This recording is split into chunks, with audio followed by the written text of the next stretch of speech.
so in today's video, I'm going to talk about a hidden move which is ruining your golf swing. And I transparently mean this. It catches so many golfers off guard, whether I'm working with a scratch golfer, 2 handicap recently, or even more recently, somebody's just come to visit me who watches the channel. You know exactly who you are, who is an 8 handicap golfer.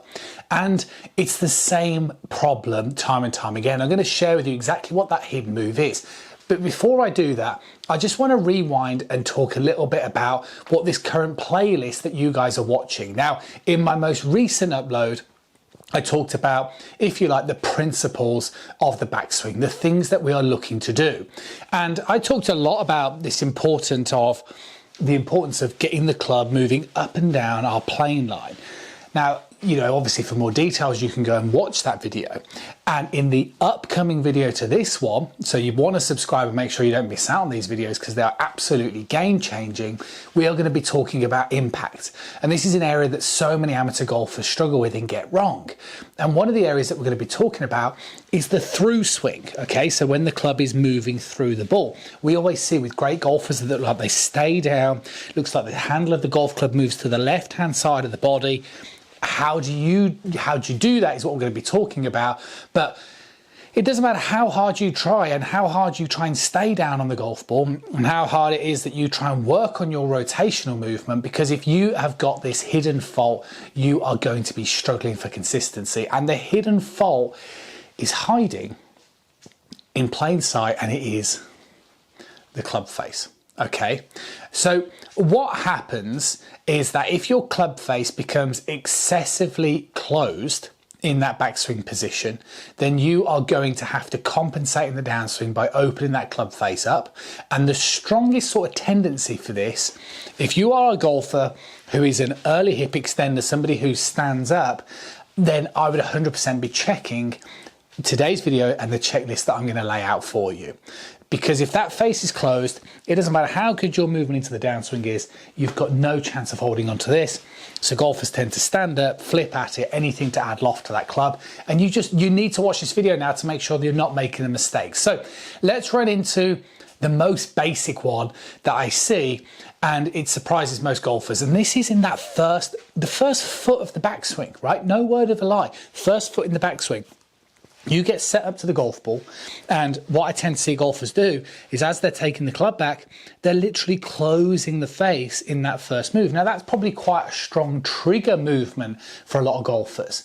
But what happens if you try and get that club face looking this way in that backswing position? It starts to go back, it looks really shut. All of a sudden, as you continue to go back, it stays really shut. And like I said, from there, you are never going to be able to deliver a great looking downswing position because that club face is going to be too closed. So the first thing to do is just to check whether you're somebody who has a little bit of a trigger, or more obviously, make sure your club face isn't pointing for a right-handed golfer left at address. Okay, those are the two stupid mistakes that hand on heart I see more often than people are willing to believe. Now, the second one is coming in towards this backswing position, and it happens with golfers who also have a slightly stronger grip. Okay, so if you're somebody who is rotated that lead side over, so you can kind of see, I would say, quite a strong grip, you know, and you start seeing pretty much all of the knuckles down this hand. So I'm not talking like ridiculous like this, but I'm just saying when that hand becomes turned over, which if I'm honest, I see that more in students now. Golfers have kind of watched enough sort of YouTube videos to fix a slice is to strengthen your grip. Next thing you know, you're still slicing with a strong grip, and this is why. So what happens is if you grip it stronger, that's fine. And a great point of reference here is at the top of the backswing position. A neutral club face position, okay, would be parallel towards the back of your, imagine your watch, where you wear your watch or your forearm. That would be parallel, so that's square. A strong club face would be more closed of that, or if you like, more horizontal than that, okay? A completely unplayable club face is if that club face starts to surpass and it goes past horizontal.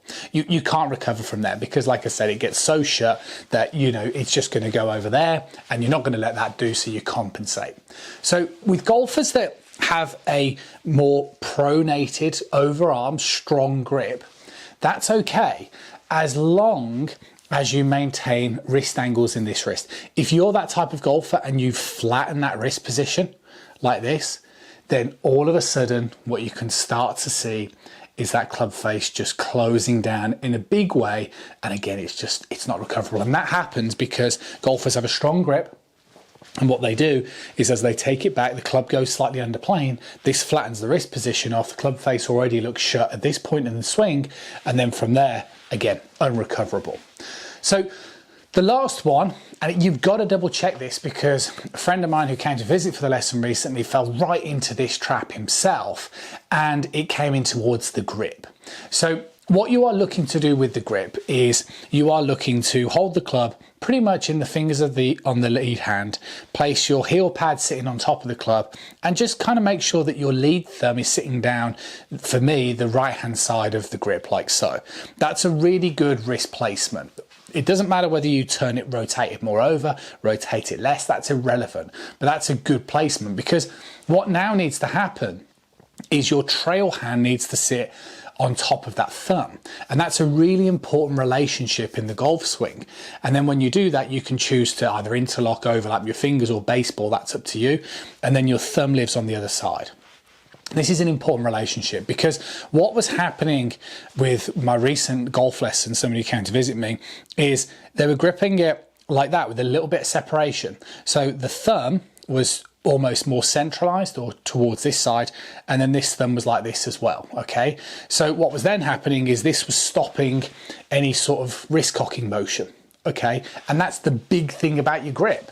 You know, it's like the old first lesson I remember having years ago as a kid, hold it like this, and as long as you can produce a wrist cocking motion, that's suffice.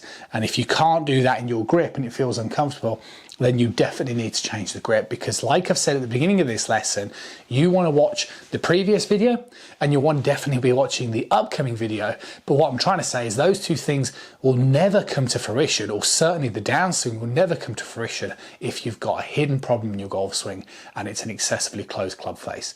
So check out those 3 checkpoints, make sure you subscribe and check out the upcoming video. I'll see you guys again really soon.